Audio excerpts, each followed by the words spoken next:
The views and opinions expressed on this program do not reflect the company, owners, management, staff, clients, or partners.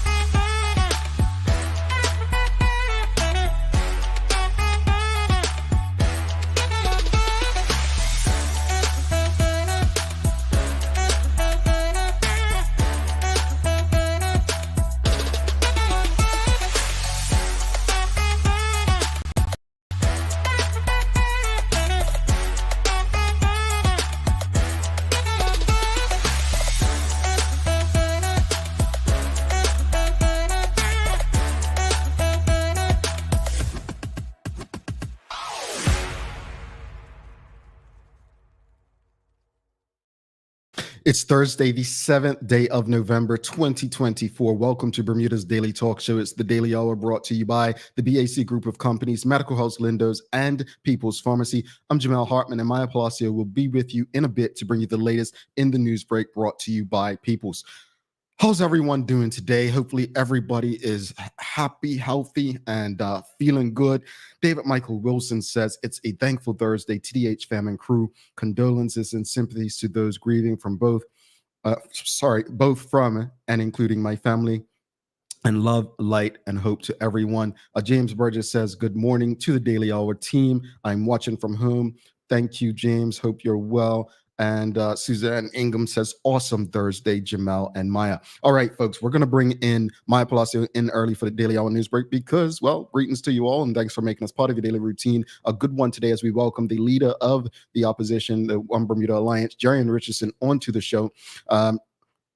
If you haven't already, I'm going to do it because some of you are lagging behind. I see you engaging with us daily, but you still have not filled out the survey. Yeah, you're going to be put on daily hour community punishment if you don't fill out the survey. So that's the survey. We just put it in the comments on Facebook and YouTube. And if you're on the website, you can click that link. It'll take you less than 10 minutes. If you can please provide us with your feedback, your insight. We'll have it up for at least another week or two. We greatly appreciate it. So yeah, help us out.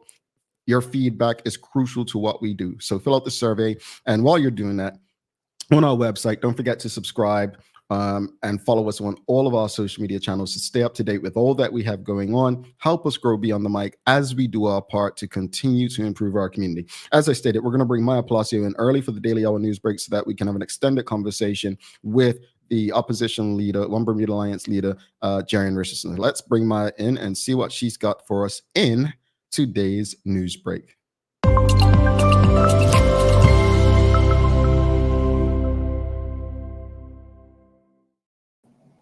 Good morning. Good morning. Hey, M to the P, how are you? M to the P. I'm doing pretty You like good, that? considering, I'm trying to be a rapper these days, M to the P. Look, think about it. I'm kind of known as the grumpiest person on our team. I'm trying to bring smiles to people lately. People got a lot to be down about. So, hopefully my rapping, or you know what? Oh. It may be time for a joke today, MP. It may be. You know what? While you're doing the news, I'm gonna look for a joke because people need to be lifted up. You know what? Before you do your news break, let me. Can I share something real quickly? All right, go ahead.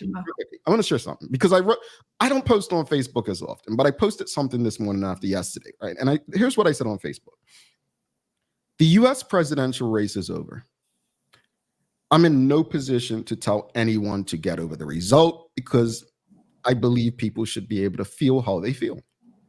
But the reality is that it's not the end of the world and life does go on. Most of us still have bills to pay, regardless of who wins a political election. That isn't going to change. Focus on building the life you want within the parameters given while you continue to fight for what you believe in. Trust me, I'm a testament of that. Call me grumpy or miserable, but I've never been happy with an elected government. Never. So hold those with the privilege of being in high political positions accountable as well as those who support them. It's my hope that our political differences can be used to grow and learn from one another instead of dividing us more. I'm truly wishing everyone love and peace regardless of their beliefs. And may the work we all do be a positive reflection within the communities that we live and continue to serve in the various capacities that we're able. Because, folks, the result's not going to change. We've got to pick ourselves up. Keep fighting. All right, I'm done, MP.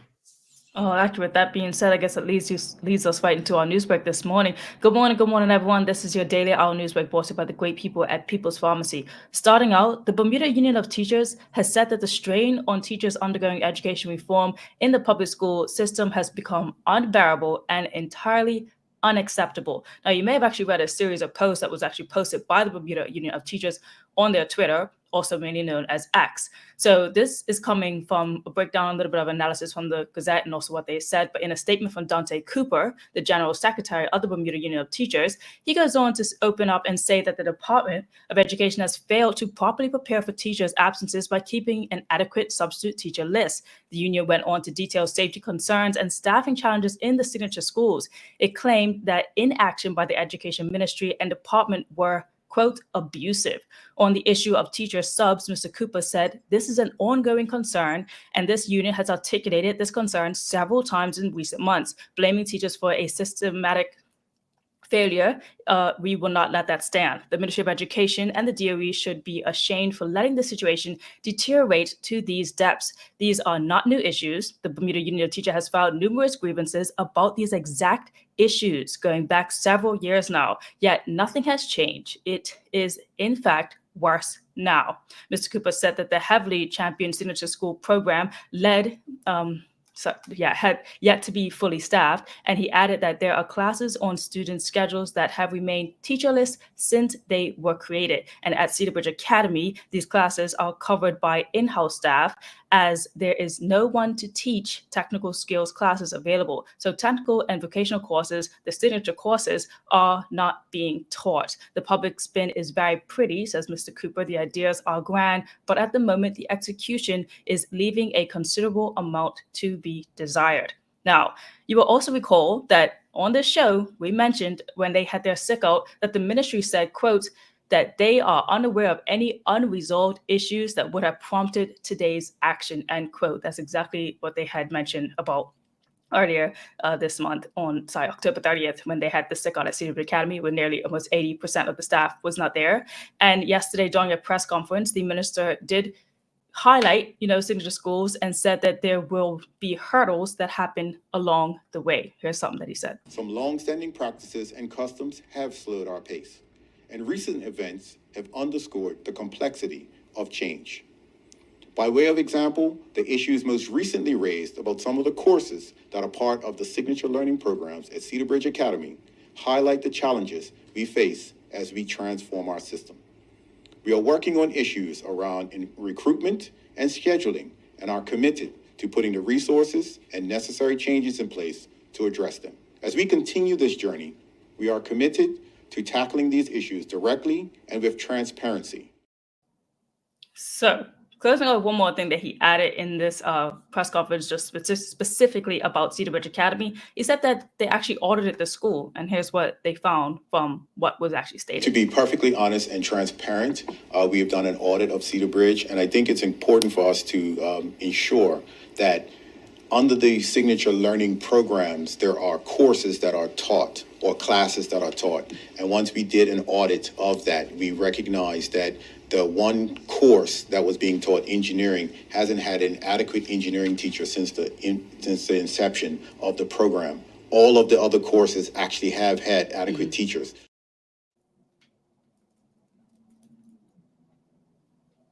Can't hear you there, Jamal. Sorry. You know what all of this has me thinking?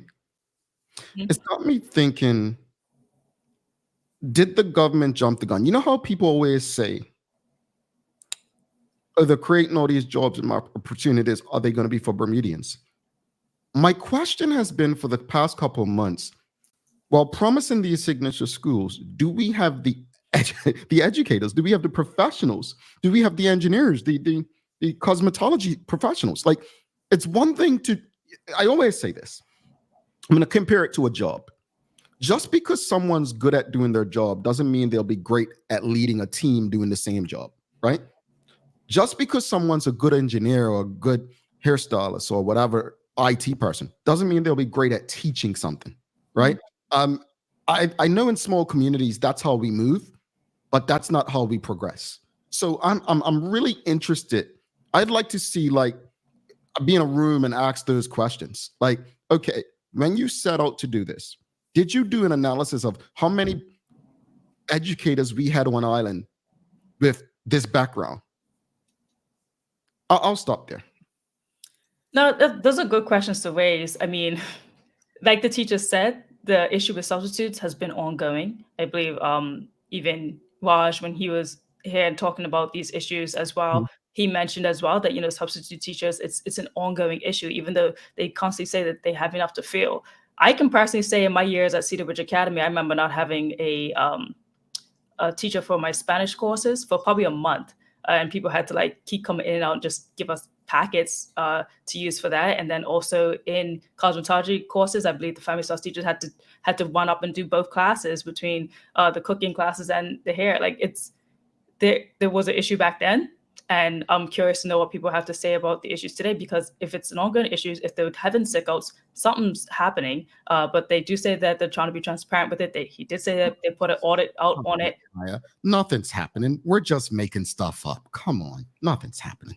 Well, in terms of what's happening next in signature schools, though, he did actually go into quite a lot of detail on it. We're not going to mention it thoroughly out here on the show, but just a little bit of points that you should be aware of what's going on for the 2025 to the 2027 plans that they have laid out. They said that they're opening 2 additional parish schools at the Harrington Sound and Elliott primary school sites, each featuring year 7 students, establishing a 3rd senior school at the Sands Secondary Middle School site, which will host signature learning program in hospitality and tourism, as well as education services. And they're also recruiting school transformation teams for the Somerset and St. George's Parish schools. And one big key one I want to leave you guys with is in September 2025, all primary schools will accept their usual P1 intake, except for St. George's Prep and Somerset Primary, which will not enroll new P1 students.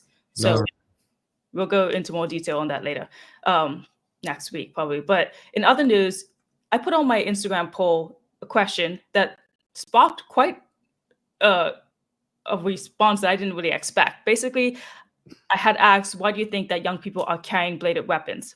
And someone said they think it's cool, in which I asked underneath everyone, I was like, do you think that people are carrying it because it's cool or because of safety?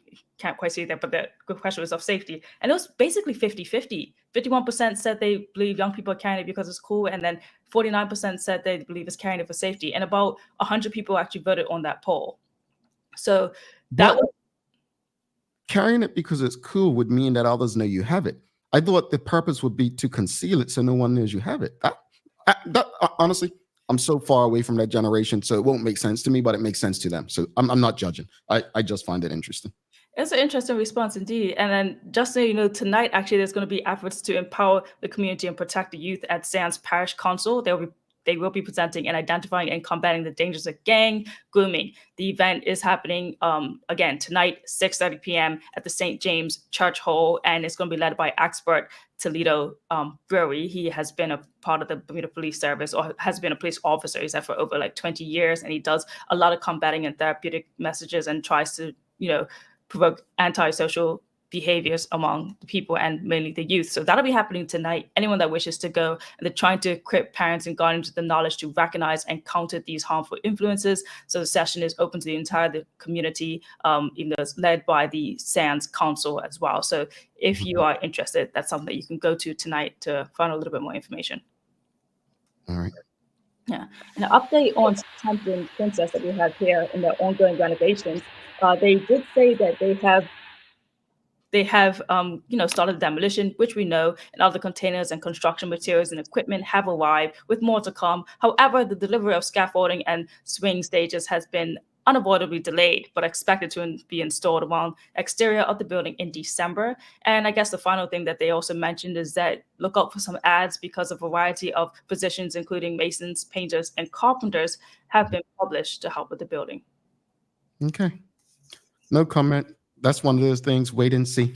Wait and see. And we're going to close it up with our sports today. But if you're eagerly waiting for the next set of those superstars cars, they have now been officially released, with this month's 6 superstars being the late Marco Warren for football, Ebony Cox for golf, BPS Constable Dennis Joel for bowling, Caitlin Conyers for cycling, Bernard Wade III for archery, and Talia Iris for martial arts. And again, the police are saying that our youth are encouraged to actively seek out police officers throughout the island for an opportunity to receive one of the latest collectible cards. Students may also collect one of the 12 inspiring sports cards released to date at any police station in Hamilton, Somerset, and Southside as well. Nice. Congrats. I know some of those faces. How's the weather looking? Weather's looking like more sun than cloud, which is nice. So it should be a bit sunny out there. We got a high of 76 as well. So I'd still say bring a light jacket. All righty. Well, you know, a lot of people still down about some election results. So I think it's time for a jokey joke. All right. All right. Hopefully you all get this. All right. Here we go. Maya, audience. When does a farmer dance? When does a farmer dance? Ready? Yeah, sure. Give it to me. When the beat drops. Get it? Beats. Like beats. Like you don't like beats in the garden? Farm? Beat? I get it, but I feel like they could have been a little bit more clever. That wasn't very funny. That means you want another one? Let it go, Joel. You want another one? Hopefully someone laughed at that. Of course somebody laughed at that. All right, here's another one. Here you go. Okay, I'll laugh at this one. Let me prepare myself. You're going to get this one. What is a computer's favorite food? Hard drive, microbytes. You were close. Microchips.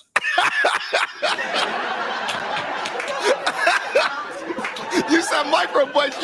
You were close. Microchips. Get it? Like Yeah. MP is days of the year. Really going on. But you know what? Since many of my lady friends haven't really had a good week, guess what today is? It's Give me Happy Father's Day? Huh? It's Men Make Dinner Day. Close. So find a dude, right? And say, yo, bruh, put on the apron, get in the kitchen, and do what you do. All right? No, I cooked last night. I ain't cooking again tonight, so don't nobody ask me that. But don't just do the food, though. Wash the dishes. Oh my God, please wash the dishes. Oh, that comes with it? You pay somebody to do that. MP, you have a wonderful day. We'll see you tomorrow. See you tomorrow. All right. Maya Palacio, folks, if you've appreciated what you've gotten so far today, please give us a thumbs up, a love, a like. Why you all didn't like my joke? Man, you know what? Really, Charles? Yeah, we have a guest waiting. Boring, head lean. You did that to me? Wow. Thank you, Nicole. Thank you. Appreciate it. Tough crowd out here. Anika, too. You know what? Let's bring our guests in. We're going to take a quick break, right? Stick with us. We'll be back in about 2 minutes, 34 seconds with Jarion Richardson, who is the leader of the opposition. Get your questions ready. Yeah, you all are hard, man. Let's face it, life can be a little wild, but shopping doesn't have to be. I choose People's, so that whether it's a prescription that needs to be filled, a toy for my little terror, or a gift for a new addition to the family, we'll see about that. Everything's available in one convenient location. Some call it People's, I call it my one-stop shop in the city. People's, we're here for you.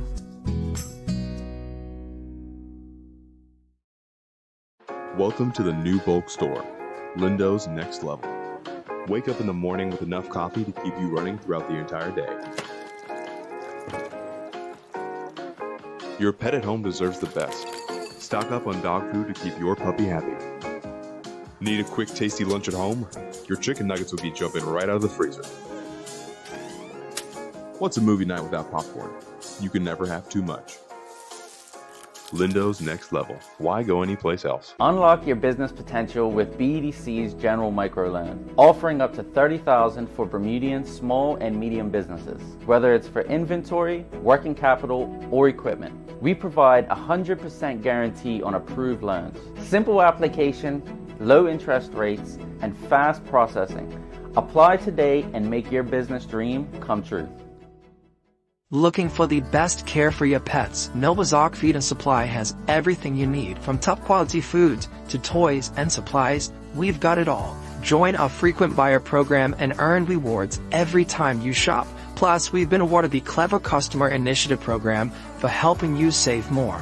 And don't forget, we open an hour early on Saturdays so you can get a head start on your pet care. Visit us today or shop online for easy pickup or delivery. Your pets will thank you. Hey, Daily Hour community, it's that time of year again. The Daily Hour annual survey is live, and we want to hear from you. This is your chance to tell us what you love, what you'd like more of, and how we can make your viewing experience better. It only takes a few minutes, and your feedback helps to shape our show for the year ahead. So don't wait. Click the link, fill out the survey, and help us continue to improve our community one conversation at a time. Alrighty, welcome back to the big show. I'm Jamal Hartman. It's the Daily Hour brought to you by the BAC Group of Companies, Medical House, Lindo's, and People's Pharmacy. Please do not forget, fill out the survey, subscribe on our website, follow us on all of our social media channels to stay up to date with all that we have going on. Help us grow beyond the mic as we do our part to continue to improve our community. Also, please ensure you give us a like, a love, follow, share this conversation with your friends, your family, your colleagues. You know, as I stated on Facebook this morning, which I read to you all earlier, politics really is about accountability. You know, there are a lot of people who are upset, some really literally crying over the result in the US presidential election. People are hurt, and I get it. But that's because you don't understand that your power goes beyond the vote. Part of having someone like Jarion Richardson on this morning, and the various politicians who've been on here, is our connection to them, our ability to have direct conversations and hold them accountable. That's your responsibility. Stop believing that your ancestors just fought for your right to vote. It's beyond that. You have a right, especially in a small community like Bermuda. Once you vote, you then hold the people, whether you voted for them or not, accountable to you, because a government is made up of the people for the people. One way or another, we're going to lift your spirits around here because life will go on. Without further ado, let's bring in our guest for the day. We've got Jarion Richardson, the opposition leader. Let's give him a warm TDH welcome, folks. Welcome, welcome, welcome. How are you, sir? Morning, everybody. Morning, Jamal. How are you? I'm good. I'm good. First off, I before we jump into anything, I told a joke earlier. I told a couple, and the crowd's pretty tough. So I want to say, you know, if the OBA is having any sort of like, you know, what's that thing the PLP is having coming up, a gala or anything like that, and you need some entertainment, I am for, you know, I'm Well, I think I might have to use Maya because her expression after your joke was priceless. I was in stitches about that. Tough crowd. She's a tough one. It is Days of the Year. It was actually Men Make Dinner Day or something. Do you know how to cook? Yeah, when I was a bachelor in the police, the older constables, I was describing my dating life or lack thereof, I guess. And they said, you got to learn how to cook. That'll get them. And I remember they gave me these recipes from this cookbook. I can't remember, some British chef. And so I did it. And I cooked that meal for my now wife. Man, see, fellas, the moral of the story is, instead of taking her on a romantic dinner, make her a romantic dinner. I like that. See, coming impressed. All right, well, let's jump into today's conversation. First off, again, thank you for coming on.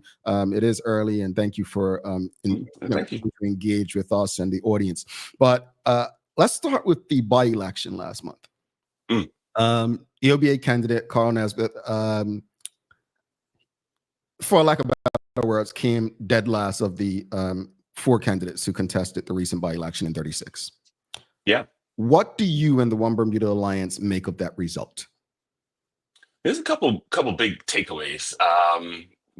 When we look at Somerset, we have to look at Somerset as part of as a very specific kind of community in Bermuda. So Bermuda obviously is made up of lots of different communities, and Somerset is a very specific kind of community. And C36, which is in Somerset, doesn't constitute all of Somerset. So you have to start there. It's also a place that historically has supported the Progressive Labour Party, and really hasn't varied from that in any meaningful way. We looked at the circumstances that residents in Somerset were facing specifically. So infrastructure was obviously poor. I mentioned the casuarina tree growing out of this building. I don't know, it sort of makes me angry for some reason. And obviously an increase in crime and a decrease in police presence. So we looked at all that when we put our campaign together, and Carl being an intrinsic part of that. And then seeing that result gave us the ability to reflect and go, okay, well, what have we misunderstood either about the circumstances or about the campaign, the candidacy, the circumstance. So the long and the short really boils down to in a 4-horse race, amongst other things, that there is a very strong Progressive Labour Party element there. That's a no-brainer. But the FDM obviously has an ability to communicate and touch residents, and the independents seem to be a kind of a protest vote. And the One Bermuda Alliance finishing last told us, okay, look, there's these points that we have to improve on. So it was a very informative process, the postmortem. And, just to follow up with that, there has been a lot of talk. The Honorable Mark Bean mentioned it after the election. Former government minister, the Honorable Renee Webb, spoken on it as well when we asked. But what is the OBA's stance? I said it. My personal opinion is that I think if we put egos aside and collaborated, we could do what I think that is necessary is challenge the PLP on all fronts. And when I say challenge, I'm not saying that let's get together and take them out, because I'm very apolitical in this space. I have my biases, let me be clear, but I'm very apolitical in terms of who's getting in or who's going out. But what are your thoughts on possible collaboration if that means a new government? Yep. I'm glad you brought it up, because the headline in the Gazette said something like rules out, I don't know, working with others or something. I thought, well, that's not exactly right. I mean, I made the point of saying we're not rushing into that because we have a different obligation than the FDM and the independents. We form the formal opposition, the official opposition, and the nature of the OBA is it's been around for 10 plus years now, 12 years. And there are certain agreements or promises that we've made to the electorate, especially since the 2020 election. And so we can't compromise on those promises we made to the electorate, to the public. One of the promises, for example, was that we will roll out 36 candidates. The FDM has no such promise or obligation. The so-called independents coming under Sir John, they don't have that obligation. We have to appoint senators, appoint commissioners. We have to read every piece of legislation. We have to participate in debates, raise parliamentary questions. We have the reply to the throne speech is coming up. We have to do that. So it's a very different. We have a very serious, significant, and current ongoing set of obligations. And so that means that, so for example, when someone were to suggest, well, how about you just don't run a candidate in this area? I go, well, I literally can't do that. There are promises, and the public expect us to run those candidates. Okay. Sorry, go on. I just want to cut you off and go back, because you said respond to the throne speech. So you don't think that the Honorable Premier David Burt's going to be very calculated and drop that writ Friday then? One thing David Burt is calculating. But as I've told people before, I don't decide my I don't I don't my mood is not determined by which side of the bed David Burt woke up on. Indeed, got you, and that Yeah. that makes perfect sense. All right, let's move. Since Caught Match, I've said on this show, I've been very complimentary of your approach as the leader of the One Bermuda Alliance. It seems you've been more vocal.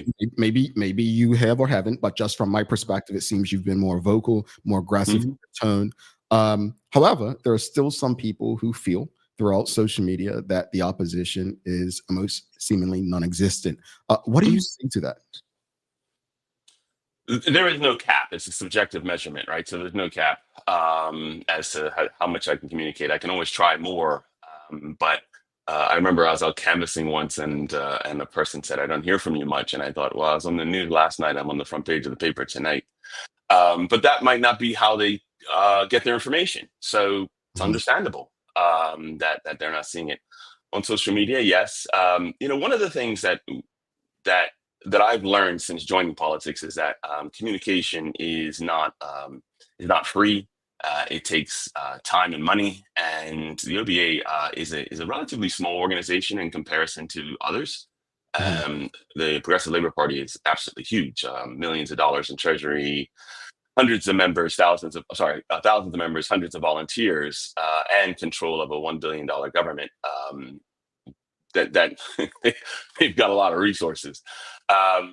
But with that being said, we endeavor to communicate as clearly as much as possible, using the website, using our newsletter, using our community events, our canvassing, using our social media feeds, which with any luck, anyone's noticed over the last, I would say, 4 months, you would have noticed a huge increase in that as we sort of crossed a couple of different hurdles, because we're in this constant improvement, right? The 2020 election was a significant moment in the history of the One Bermuda Alliance, and it made us sit down and reflect and redesign a lot of things. And so as we roll out these improvements, people ought to see them. If they don't see them, I'm happy to learn. I mostly learned from the doorstep, but I'm happy to learn any other way as well. Okay. Audience, if you have any questions or comments for Jarion Richardson, please send them through. We'll get through as many comments and questions as possible. I want to take a bit of a shift. During Maya's news break a few moments ago, you saw her top story was on education. Currently, there's a lot going on with education that doesn't seem to be good. One of the OBA's plans in your platform is to establish an education authority. Before I even ask the question, I've said it on this show, and I'm not going to change my tone because Mr. Richardson isn't sitting here having a conversation with me. Personally and professionally, I think that the last authority that was created by the One Bermuda Alliance government was and has been a disaster for various reasons. I don't know if that's my opinion, by the way. A lot of people think without politics, it would work. To me, it's never been without politics. Based on its original standing, the Bermuda Tourism Authority was supposed to be self-sufficient after 3 years. No one holds that to account. But with that said about education going this route, what will this entail and how will it work? If I can, I just want to take it to something far simpler that matters a lot more than all of these ideas that people come up with, and that is accountability and basics. I bring up accountability and basics because I don't think that we can appreciate, or enough people appreciate, just how much that matters. Basics may sound like something elementary, something anybody can do, something that don't worry about it. But the basics are what builds the foundation. The Navy SEALs, who are perhaps the preeminent military force globally, would tell you that unless you can, tie your boots right, you're not going to be able to do the sophisticated higher levels of soldiering. And that applies, by the way, for NASA putting rockets into space. You really do have to. If you can't make a level platform out of concrete, then you probably shouldn't try to launch a satellite. And that's what I'm seeing lacking in Bermuda right now. We seem to forget that it's the basics. I mean, the union mentioned that there hasn't been a proper substitute teachers list maintained. And you go, come on, guys, that's a list. as this is, I mean, this is we're come on, this is the stuff we should be able to do in our sleep. And the basics also, if we're clear about the basics and our expectations, then that means that we have a way to hold people accountable. So that's what you'll see across our entire recommendations. All of our platform ideas is underneath every one of those is the principle that first we have to get the basics right, and then we have to hold people accountable to the basics. And so to that end, and you'll see in authorities, authorities seem to take a life of their own. And one thing I would argue is we don't have enough time on our reflection. So an audit process, I work in anti-money laundering or regulatory compliance space, and we regularly have a requirement to audit programs. And that means it's a test and adjust. So once a year, you have to be able to look at the entire suite of your control environment, and then you have to be able to determine, okay, which one of these things is working, why and how, which one's not working, and then adjust accordingly. And you just don't see that. You don't see that audit process taking place. So I would argue that that's probably far more useful to governmental processes. And we used to have that in management services as a government department, but it seems to have gone very quiet. I absolutely love what you just said with that. And I'm going to go off track real quickly because you said you used to have that in governmental departments, but I think that my view or perspective would probably differ if, in fact, we were auditing. And I think when we think auditing, we usually just think money, but auditing. The Bermuda Tourism Authority is responsible for driving heads in beds or doing this and that, then there should be a clear audit. And if they're not meeting the performance, then things should be able to happen.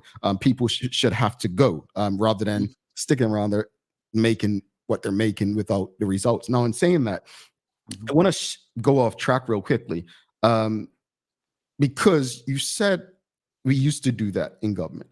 And there's something, as I've shared publicly, it was my first time voting in a U.S. presidential election, but my second time voting in the U.S. And one of the things that they have on ballots, if you saw it across the U.S., they had abortion, they have housing things. In Florida, when I voted, there was voting for the water person in charge of water and different things like that. In Bermuda, it's so simplified. And a lot of the complaints that Bermudians have are with civil service management, right? I don't know if it's because of the Westminster system, but what are your thoughts on like how they do things in the US? Would you rather Bermudians have the ability to vote for like who's in charge of transport or who? Because I mean, complained about people not getting a bus schedule right? Would you be in favor of Bermudians voting for who's in charge of tourism or in charge of the education authority, stuff like that? Because that makes people work for things, knowing that, you know what, you're going to be accountable to the public. What are your thoughts on something like that? Yeah, I'd have to give a little thought on the people, on putting specific people in roles, because I'm not sure where competency in politics, there's a line there that I worry about, because it is easy to be charismatic, or rather, it's easier to be charismatic than it is to be competent. So what we don't want to do is wind up with a bunch of charismatic people who are not competent, which I feel that's what we suffer from a lot today in Bermuda. So I wouldn't want to do more of that. But just on the Westminster system, we also have to remember that we have a very outdated Westminster system. I mean, our if you thought of them as versions, I mean, we are multiple versions behind the norm. For people who have Westminster systems. I mean, our House of Assembly can't even meet in the Sessions House anymore. So that means we don't have libraries, offices, meeting rooms, etc. Committee rooms, we can't have hearings unless we have to use the main chamber, and it's not built for that. So we're pretty far behind in our governance system. Insofar as I think it's a good idea to put things on ballots that require. So one of the things we put in there, I want to say it was in our last year's reply to the throne speech. We'd mentioned having regular referendums on matters of seriousness. And I like that. I think that we have to get the public to be involved, but also it's more that we can guide the politicians, because as it stands right now, we have a few materials that are generated for public consumption. And then we sort of leave the politicians all to themselves. And then we're kind of surprised 4 years later why nothing happened. Well, it's because they're humans. They require guardrails and should be given effective constraints, especially to those with power. So I think including information, including parameters, clear guidance to people in authority is a brilliant idea, especially since we can then hold them accountable to that. And if we update our Westminster system, then those accountability mechanisms will come into place a lot easier. So, I'm really looking forward to that. I think that's a great idea. Now, how to do it, it will be the question, because everything in Bermuda seems to be twice as hard as it is everywhere else. Yeah, you'd think that'd be the opposite since we're so small. Yeah, and by the way, I do think that's correctable. So when I say that, I don't want to sort of leave it as a negative. I think that we as a country and a people need to get to grips with stop inventing things, stop inventing new ways of saying no, and start inventing new ways of saying yes. Indeed. Shifting gears again, Bermuda's roads. They're in horrible condition, and let's give context to that, because whenever I meet someone, I speak so very highly of the Bermuda I grew up in versus the Bermuda of today. Pristine island, right? Beautiful, well-kept roads. When I was working in Bermuda tourism, and I would go all over the US and meet with people, the things that they would say about the Bermuda that they knew is not what I see in Bermuda today.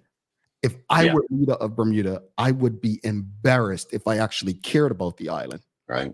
I would be embarrassed that under my watch, this is what's happening. No, it's easy to say, well, the infrastructure is old. Well, as a government, that's why you maintain and improve things. That said, the OBA has mentioned in their platform about establishing an infrastructure fund. What an infrastructure fund? What does that look like? Sure. Let me. I just want to be clear about the roads and the infrastructure, our derelict buildings and things like that, because these things were, we're upset with them today, but they didn't fail today. Correct. They failed over the years. They just got worse and worse, progressively worse. Well, why'd they get worse? Because we defunded the maintenance of these things, and so it's like death by 1,000 cuts. So yes, we have now noticed that this is the disaster, but this happened because taking a stand didn't happen early enough, and so that's why we're here today. So I always want to say that when it comes to our infrastructure, it's it didn't happen yesterday. I think I saw a government budget where they'd funded $500,000 for maintaining the roads.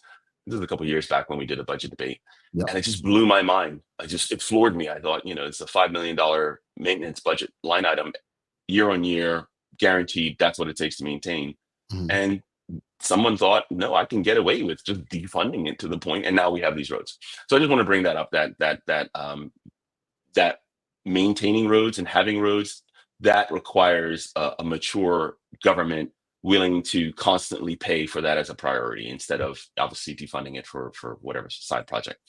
Now, insofar as the infrastructure fund, that relates to my point of, look, we have to take the maintenance of Bermuda seriously, and it has to not be subject to political whims. So just think of the infrastructure fund as something where we're able to isolate the funds that are required to maintain our infrastructure outside of political interference, and we're able to then also pool funds there, so that when we have these major projects like the bridges, that we have a pool of money that's been saved and put forward for that. So we don't have so that some government minister has a bright idea of building a music studio or something like that. You can't just take money from our roads to build that. That's the concept behind isolating the funds. I see what you did there. I like that. Well, it's not. I think last time I was on the show, you'd asked me a question about the light bulbs, and I was like, I don't know how I have an opinion about light bulbs. Like, that's not a good idea. I think one of the things I'm most disappointed with since joining politics is the lack of acumen when we decide how to spend money. We seem to not have feasibility reports. We seem to not have audit processes. We just seem to, I don't know, just kind of dream up stuff, and then we kind of just go run down the road with it. And it's like, don't do that. That's people's money. No, but it's as if we wing it. And I think Yeah. I'm happy that in like some of my groups with my guys, my boys and my friends, it's like more of them are tuned in. They're understanding affordable versus subsidized, things like that. They're understanding that governments, and I'm not just going to say PLP, governments have a tendency to spend money as if they have no skin in the game, because they don't. It's not their money, right? So I don't think it's inaccurate to what you're saying. I want to touch on something. I don't know if you saw the conversation. My brilliant colleague, Maya Palacio, had a conversation on Media Maya platforms with the Honorable Mark Bean on Monday of this week. And then we had Taj Dunville Otterbridge on, another spirited young person with a voice in the community. And speaking with and listening to younger Bermudians, some of them have claimed that their concerns are things like climate change and human rights issues. That's what seems to top their list. Where does the OBA stand? And I know that's broad, right? But if you can just choose a few things when it relates to climate change. Mark Bean, the Honorable Mark Bean, obviously said that if you listen to it, he's pretty much doesn't see it as real, right? Climate change every day, and I don't want to quote him incorrectly, but you can watch it on your own. And then as far as human rights is, some people don't even think human rights are real. Like, some people feel like certain things aren't human rights. Where does the OBA stand on these issues? Yeah, so I mean, these are big ticket issues, and I doubt I could explain the entirety of them. I think I'm sort of shocked that someone would say human rights isn't a thing. That's probably just like, wow, that's we have to have some base level of treatment of one another, and we have had many examples in human history of what happens when we don't respect the rights of others. Not just, and I say just, it's the wrong word, but the transatlantic slave trade is the most prominent example, I think, for us in Bermuda. But the genocidal Nazi Germany regime against Jewish people, the wiping out of Native American populations in North America, the ongoing genocidal activities across the world, so human rights isn't, sometimes I think we think of these things as academic exercises, and it horrifies me to think of that. No, people are people, and then you have to treat them as if we are the same, because the second you us them, you start that us them, that's the cracks in which the worst of human minds and activities will take place. Mao, Stalin, these are not isolated incidents. We see it occurring in Myanmar with the Rohingyas. These are this is a ever-present concern in modern history, and I will never ever. And I think that's why I'm so opposed to the us-them-ism of modern politics. I go, that's because I know that's the crack. If we let that crack live, in there goes every evil thing that results in horrible calamity. So with that being said, shock over. And so far as climate change, Bermuda lives, we're an island 500 miles away from the nearest landmass, and there's not a lot of us Bermudians, and we are one Cat 5 away from becoming a Smithsonian exhibit. So I don't see how we cannot take it seriously. So, I mean, that's my 2 cents on it. I think what you just said may sound harsh, but it's so real. And I hope people latch on to what you're saying. That simple, short statement. Bermuda's literally one Cat 5 away from being a Titanic exhibit. And I don't want to sound extreme, but I don't think people really understand that. So and I don't mean to inflame. I don't mean to, I'm not trying to fearmonger. I just go, look, I know that we think we are permanent. All of us think that, right? We, Mhm. we walk through we think we're permanent. We think it's, and then someone gets hit by a bus and we're shocked. Look, Mhm. human life is precious and it's relatively delicate. We are not to toy with this. Yeah. And that's why I think of Bermuda as taking m- as taking our climate very seriously. Now, with that said, that is not the same as I think that every time someone comes up with a new climate engineering idea that we go roll it out, spend millions of dollars and slap it in the ocean and Mhm. go, yeah, look at us. And because I think that there's some virtue signaling in there. Mhm. Um, but at the same time, I take it incredibly serious. Indeed. Let's go. One of the big issues, if not the biggest issue, and it was a huge issue in the United States based on exit polls, it was the economy.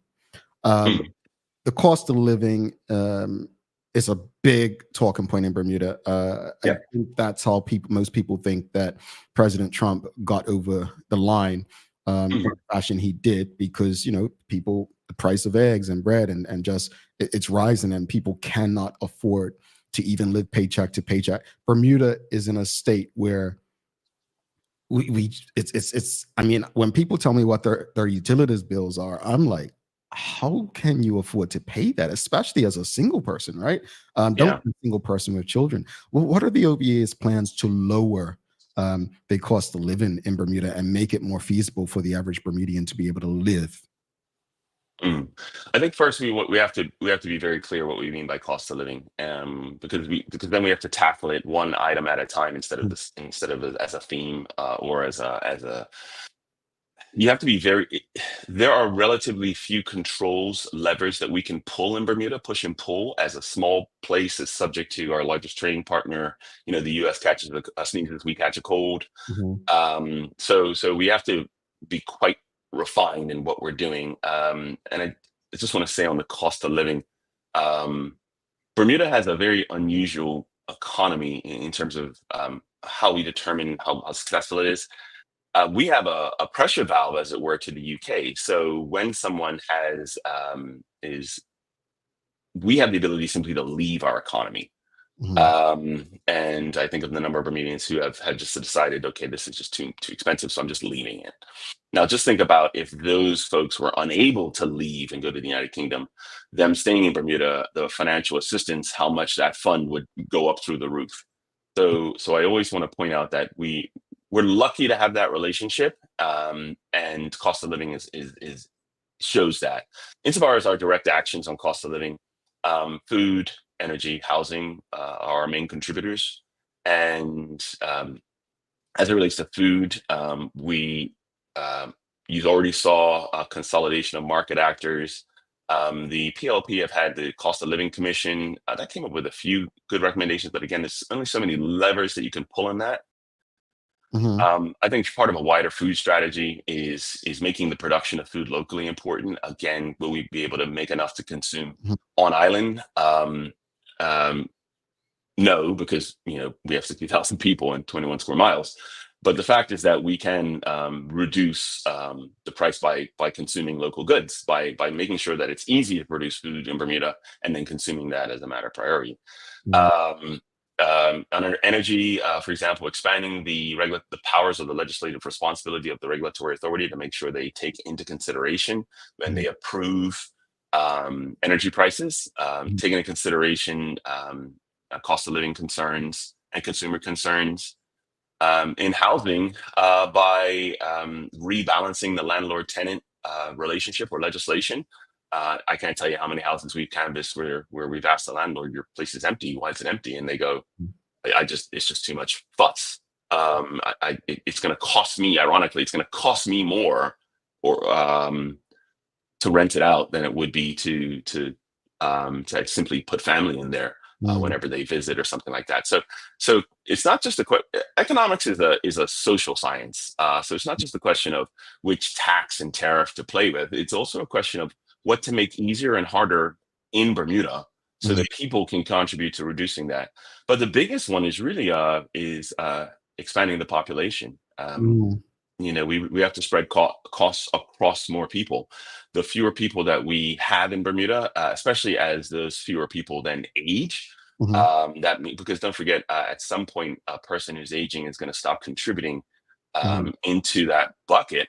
They're only going to be able to pull from that bucket as the proportion of that population increases.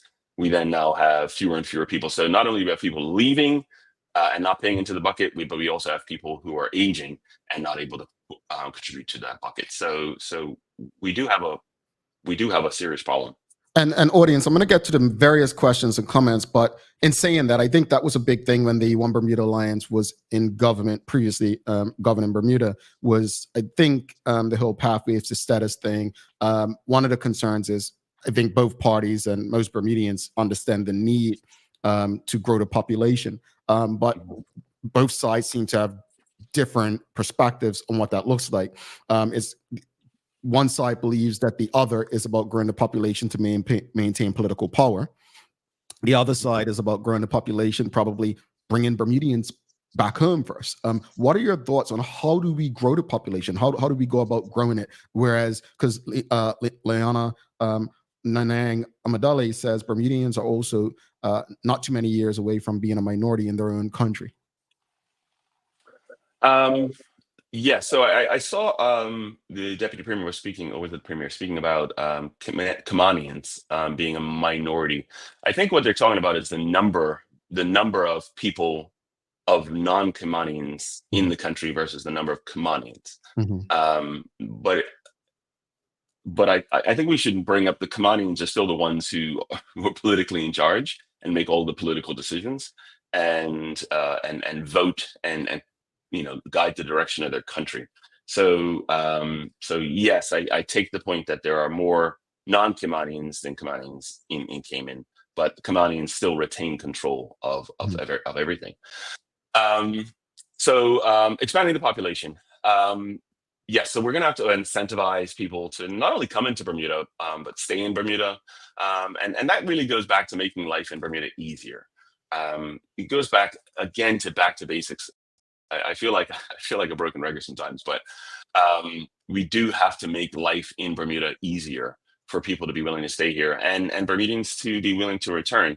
Now, the probability or plausibility of people overseas returning to Bermuda, I don't think has been dealt with in any serious way because, it's not just economy that causes people to leave and go overseas. It's a lot of things, including cultural exposure. Some people go into either the US and Canada or the UK or New Zealand, Australia, and these places, and they like what they see. And you can't replicate that in Bermuda. They were there for those things. Or they have family there, and they're closely connected to family or projects or career. So it's not just a question of making the economy better attracts Bermudians back to Bermuda. It's not that simple. Okay. Let's go to the audience. It's quite a few questions and comments in audience. As I said, I will get through as many as possible. We'll start with Charles H. Jeffs II. He's asking, as a leader, don't you want the best 36 people to sit in the House, regardless of party or no party affiliation? That said, as Premier, would you be open to having a non-OBA MP to serve in cabinet? Yes. Could you put the question up though? It was a couple different lines, and I just thanks. Open to a non-OBA member. Yeah. So Craig Cannonier started that, and with inviting a non-OBA member MP to sit in the cabinet. I'm not opposed to that. I certainly don't have it to mind. When it comes to the conversation of constituting a cabinet, these are very advanced conversations because we speak about, for example, coalition government. And, first you have to have enough people in the House of Assembly to even have that conversation. And as it stands right now, getting MPs into the House is hard. It is hard and requires a lot of effort. And that's the focus of a political party, right? Is to create members of parliament. So when every time someone says, when you're premier or something like that, I'm like, listen, we got that's a long road. It's not guaranteed. But also, could you bring the question back up? There was a first part to it. Best people, I want to say, in government. That's it. Don't you want the best 36? I'll qualify that. No, I don't want that as a leader. I want that as a Bermudian. I want the best 36 people to sit in the House. And that would be fantastic. I think you touched on this in another show. One of the things that prohibits us from getting the best people, I guess, because I think we have a great team in the One Bermuda Alliance, is we have a very small population, and you can only have so many representatives out of that population. So we have 46,000 registered voters ish. You have 5,000 employees in government ish. They can't do any. You have their family members who are cognizant that, well, do I want to interfere with their career, job, etc. It is we've already seen examples where if you're trying to leave government to join politics, it is not made any easier by government. Then you have those employed in international business whose companies simply would prefer not to become involved in local political matters. So that's another 5,000. Add their family members. Police, small business owners, entrepreneurs who think, oh, look, it's proven, my business will take a hit, especially if I have any government contracts, or just voters who just don't, just disagree with my political views, might not buy services from me. So that number dwindles really fast.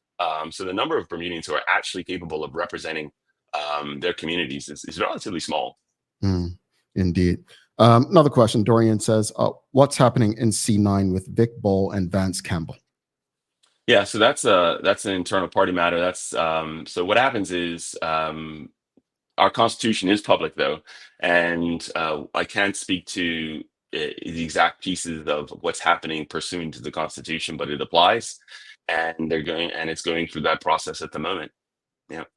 And one of the reasons I want to be always fair is it would be unfair to Vance and Vic if I were to speak publicly on the matter, because both of them have rights under the Constitution that I'm, by the way, I'm a kind of by the book person.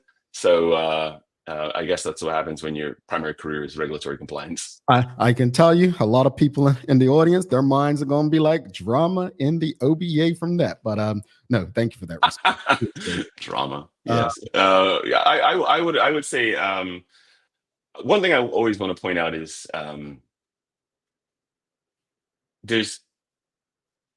when it comes to drama, I'm a calm kind of person, but when I was in the police, I got to see drama, people in bad situations and hurt situations and getting hurt and requiring intervention. Politics, yes, is a human science. It's people, but the one thing I would definitely say in the OBA is it's not like that. I've seen drama, and it is not. Okay. It is not something we seek to emulate or whatever put forward. So yeah. Mark Arthur Phillips is asking, on the OBA platform, your party speaks of back to basics policies. In your present role as the opposition, have you begun to implement these policies? It sort of depends where he's talking about, because he says opposition. So yes, there's opposition leader, but I occupy multiple roles. So I'm not sure if he's talking about as the opposition leader, applying those to the parliamentary caucus in terms of how we get to parliamentary questions, which matters we bring up, which pieces of legislation we bring forward, or is he talking as party leader to the policies and processes within the One Bermuda Alliance? Those are two separate roles. So I don't know which one he's talking about. Okay. WKD Lama's asking, do you believe the perceived relationship of OBA UBP has hindered the OBA from getting support of the larger community? Yeah, so I was never a member of the United Bermuda Party. I don't know enough about it, to be frank, but it is a curiosity to me to see the United Bermuda Party legacy of the people in the United Bermuda Party come back to life in the now named independence, and them to be getting so much support, because if our members, most of whom have left now, those members came from the UBP, and that was deemed bad in the larger community, or we lost some support because of that. So I don't understand how the independents now get support because they're also former UBP. So But yes, I would say people have stopped us. Aisha, I want to say Pete's raised it in an interview on Youth Connect. So it has come up in the past that some of our members are some of the founding members who left the United Bermuda Party to form the OBA. Some people have said, "Well, I don't like that about you." Okay. Mark Phillips asking, how does the OBA plan to create the environment for Bermudians to thrive, but also cultivate conditions for foreign investment? That goes across the entire platform. It's all of this. So I mentioned before something that's quite small, the regulatory authority changing their legislative mandate to make sure that they have to take into consideration other things, and they take into consideration today. I'd mentioned accountability across the system, but think about we have an accountability in government program in our platform. That includes things like publishing calendars for meeting dates, committee meeting dates, making parliamentary committees open to the public as a matter of as a default, instead of making it a vote process within the committee, things like that. So it's across it. We have to make life easier in Bermuda. Get back to basics means across the board. What are those little bits and pieces that stop this mechanism from working properly? If that isn't an actual safeguard or control, then get rid of it, because it's just a new way of saying no.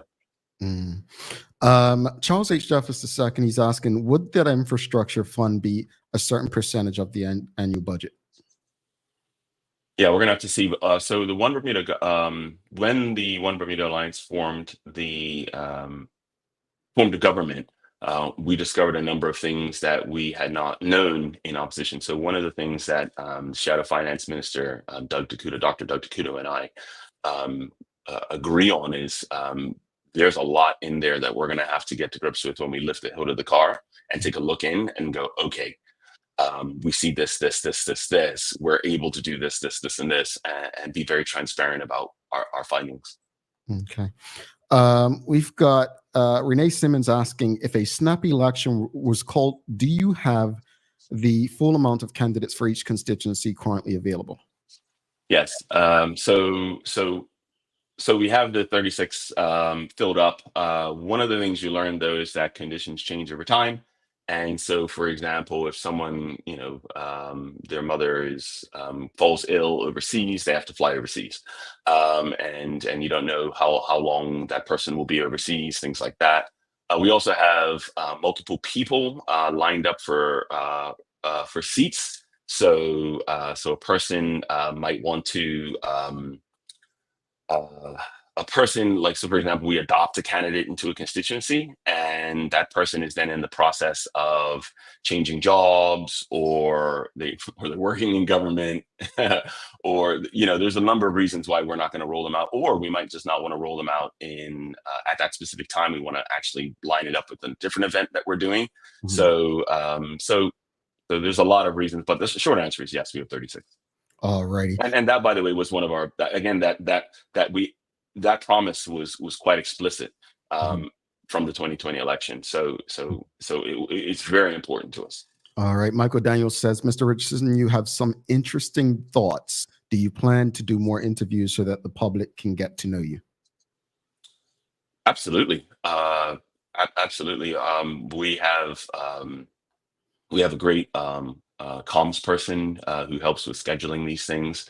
And I'd love to do more interviews. I have enjoyed, that's one thing I have enjoyed about politics, is being able to speak to a lot of different people, and then being able to take those conversations into a more public place setting like this, and to say, I've got this thought, and it's really formed up because I spoke to all these other people. It's one thing I love about canvassing is that you just get to speak to so many people. I want to, this comes up every now and then. A young person put it on X yesterday. What are your thoughts on absentee voting? And I'm not just talking about people who are overseas in school, but Bermudians who are still tied to the island some way. What are your thoughts there? Yeah, the OBA has come out in the past and said that we're for absentee voting.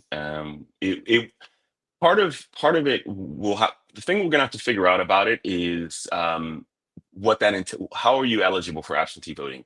So in other words, do you have to, there's a phrase in the Constitution, I want to say, or the Parliamentary Elections Act, that says something like ordinarily resident in Bermuda.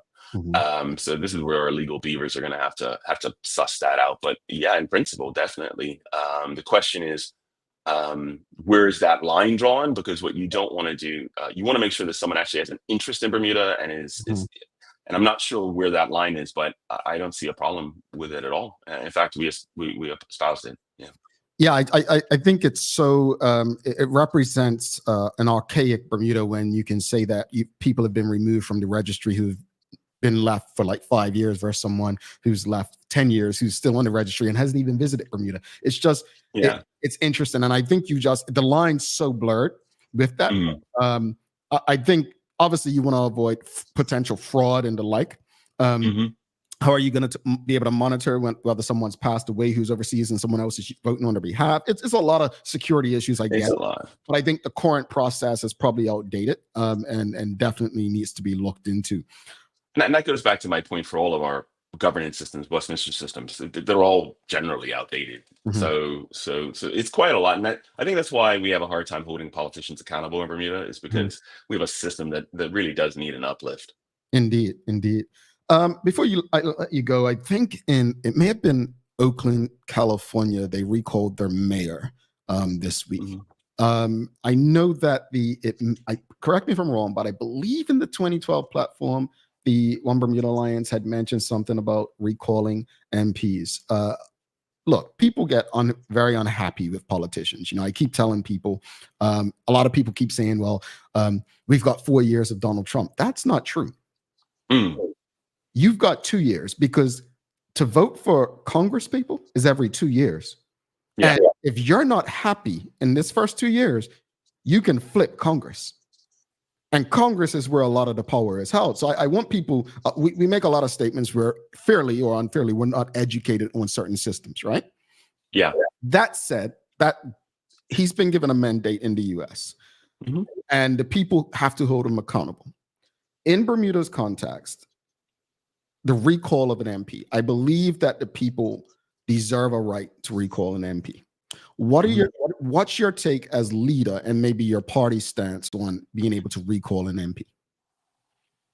Yeah. Recall. Look, we have to have a way of holding folks accountable, but one thing we don't want to do is make it so that our electoral system is fickle. Because what we don't want to do is because an MP, I don't know, just let's use an extreme example, just wore the wrong clothes to work one day. You don't want that to trigger a whole parliamentary process. So we do have to figure out where that line is. Now, what I would say is we probably have a bigger problem in that I'm more concerned at this point with making sure that our parliamentary process, including our elections, are updated and secure. We'd mentioned before in C36, I think it's a great example, and everyone who canvasses will tell you this, is that not every house you go to on the register actually either has someone in it or has the right person in it. And so and we talk about voter turnout, well knowing that these records are quite dated. I'm probably more worried right now that we need to make sure that the people who are voting, that their vote counts far more or counts properly, I should say. Counts properly, instead of right now where we have again, we know that there are people who've moved, and that, I'm being generous here, picking the least worst of the examples, people who've moved and things like that. So I'm more worried about that. Insofar as the point about the MP being accountable to the constituents, absolutely 110%. Will a recall system do that? It probably would, but we'd have to make sure that it's not fickle, because you do not want a never-ending cycle of by-elections and recall elections. We've seen that in other countries. It costs a lot of money. It distracts from the big issues that the community is dealing with. Indeed. All right. Before you head out, the speech from the throne is tomorrow, reconvening of Parliament. This could be a writ maybe dropped tomorrow. It could not. Sorry, before I go, I do have to make sure I mention our work team is having a town hall on 15th, Thursday, 15th of 14th, sorry, of November at Workman's. Okay. And if I did not mention that, I doubt Senator DeCuto and all of the work team, Dion, would be happy with me. All right. The 15th.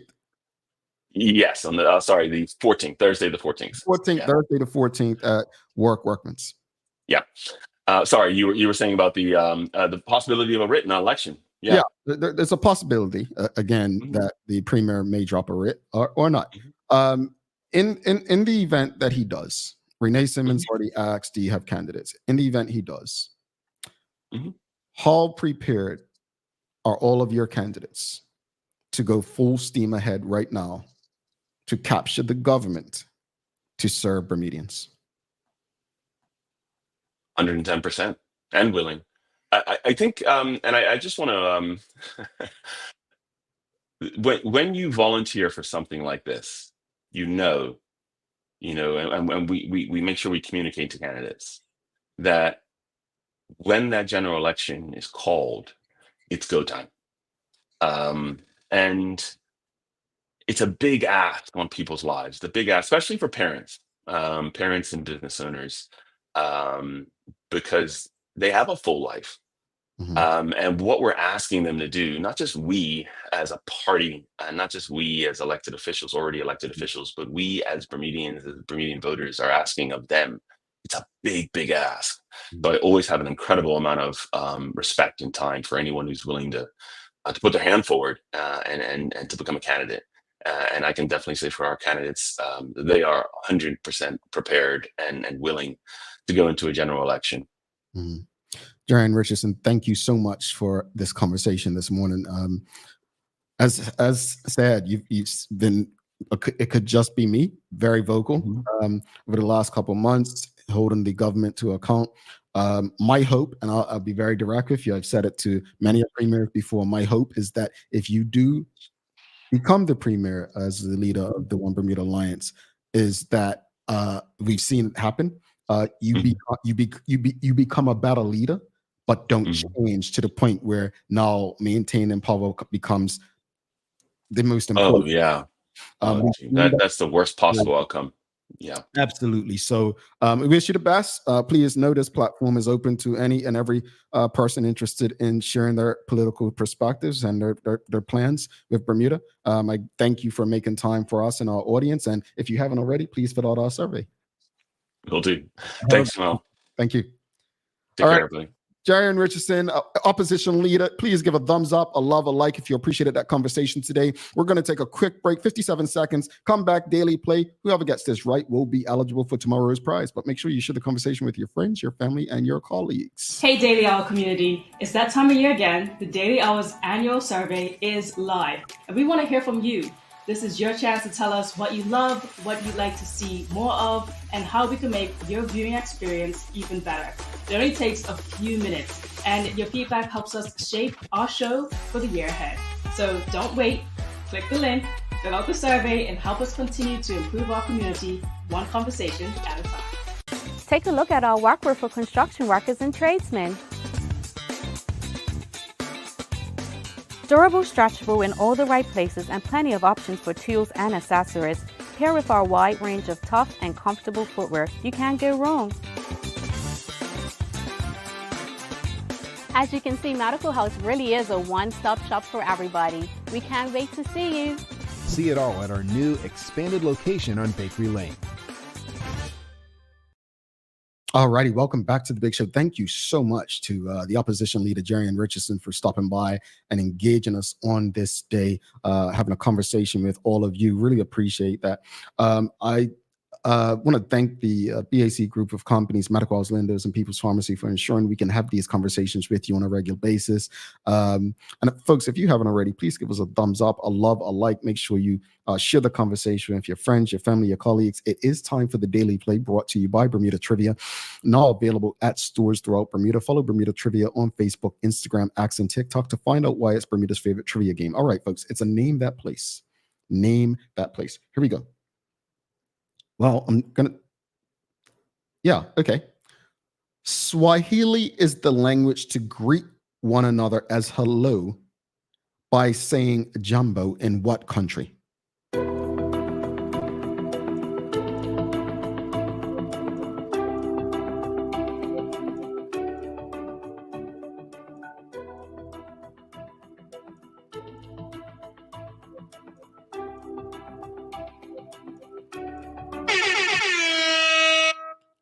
Teray said it first, but we should disqualify Teray, and no, we're not. This is a tough one. Teray is part of the team, so we have to give it to Mark. Teray, we have to give it to Mark. Mark R.C. Phillips said it after you. I mean, see, now she's rude. She's like, ask me something like this on the show. See, all right. See, if you were here today, you would have. It'd have probably been a different question, and you'd have been, well, I don't know that one, but all right. We give it to Mark, but yes, it's Kenya. Kenya. A lot of people got it. All right, folks, we got to wrap it up. But just want to once again thank the opposition leader, Jarion Richardson, for stopping by. And honestly, I just want to encourage people, man. As I said earlier regarding the U.S. election, I've never loved the result of a political election. I'm going to be honest with you. Because I don't believe that our entire fate is in the hands of politicians if we do what we need to do for our families, our friends, and the greater community. Do politicians play a role? Yes. They pass legislation and laws. But that's where it comes where we hold them accountable. And I think the challenge for us is we need to find out, understand what is the best way to collectively hold those in political positions accountable. That's where I think we may fall short. So regardless of who is in government, we should be able to get them to understand that it's we, the people, who govern. Sounds easier said than done. But my hope is that we understand our own power. I really hope we do. All right, folks, I've got to give you a daily inspiration, don't I? So let me go to my book, and I'm just going to open it to whatever page. And here we go.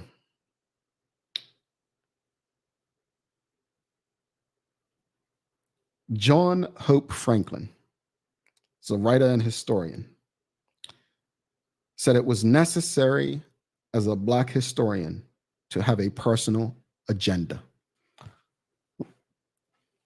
We all have agendas, and I don't know why we get so upset when people say that's part of an agenda.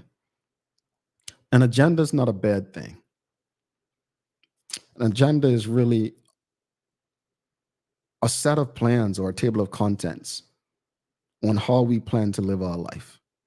The agenda is only bad if it involves causing harm to others. Please fill out our survey if you haven't already, and don't forget to subscribe on our website. Follow us on all of our social media channels to stay up to date with all that we have going on. Help us grow beyond the mic as we do our part to continue to improve our community. Thanks again to our partners, the BAC Group of Companies, Medical House, Lindo's, and People's Pharmacy, for ensuring that we can do this with you on a daily basis. If all goes well, we'll be back to do this again with you tomorrow. I'm Jamal Hartman. Please do make it a safe and a great day. We are out.